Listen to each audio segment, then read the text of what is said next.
खिलाफत आंदोलन। तुर्की का खलीफा जो ऑटोमन साम्राज्य का सुल्तान भी था और यह पूरे इस्लाम जगत के धर्म गुरु भी थे। पैगंबर के बाद खलीफा का प्रतिष्ठा बहुत थी। जब प्रथम विश्व युद्ध हुआ था तो जर्मनी के साथ तुर्की भी हार गया था।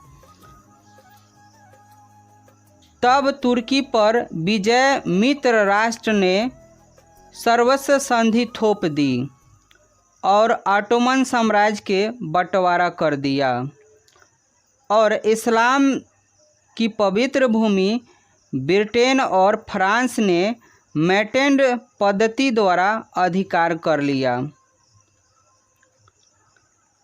खलीफा और ऑटोमन साम्राज्य के साथ किए गए व्यवहार से क्रोधित हो गए भारतीय मुसलमान और तुर्की के सुल्तान और खलीफा को प्रतिष्ठा दिलाने के लिए युद्ध के लिए तैयार हो गए।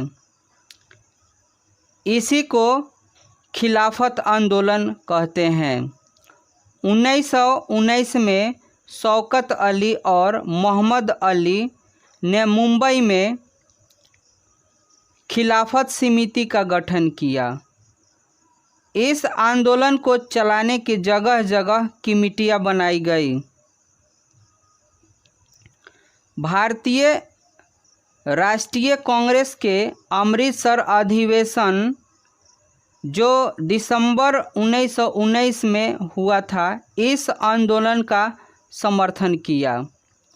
मौलाना अब्दुल कलाम और अन्य राष्ट्रवादी मुसलमानों ने भी समर्थन किए और मुसलमान और कांग्रेस के एक बैठक में डॉक्टर M.A. अंसारी और हकीम अजमल खान ने मांग रखी कि अरब प्रदेश खलीफा को लौटा दिया जाए। उस समय पूरे भारत में 17 अक्टूबर 1919 को खिलाफत आंदोलन मनाया गया।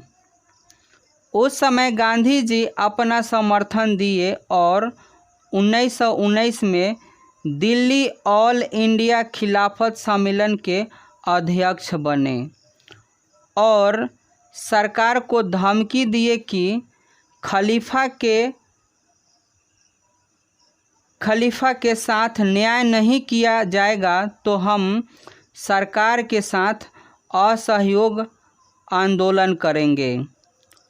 और 1920 में हिंदुओं मुसलमानों के एक प्रतिनिधिमंडल ने वायसराय से मिलकर अपनी मांग रखी। इस्लाम की रक्षा के खलीफा का अधिकार दिया जाए। अरब प्रदेश को खलीफा के अधीन किया जाए। खलीफा को मुसलमानों के पवित्र स्थलों के संरक्षण बनाया जाए।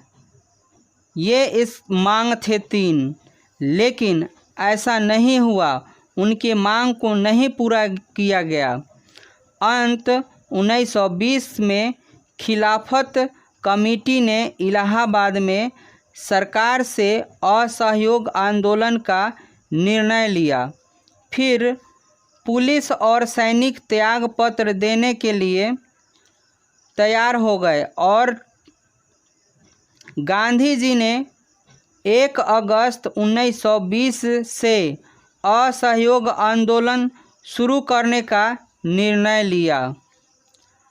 अब खिलाफत आंदोलन और असहयोग आंदोलन दोनों साथ साथ चल रहे थे, लेकिन 1924 में तुर्की में मुस्तफ़ा कमाल पाशा ने खलीफा पद समाप्त कर दिया, जिससे खिलाफत आंदोलन हमेशा के लिए समाप्त हो गया।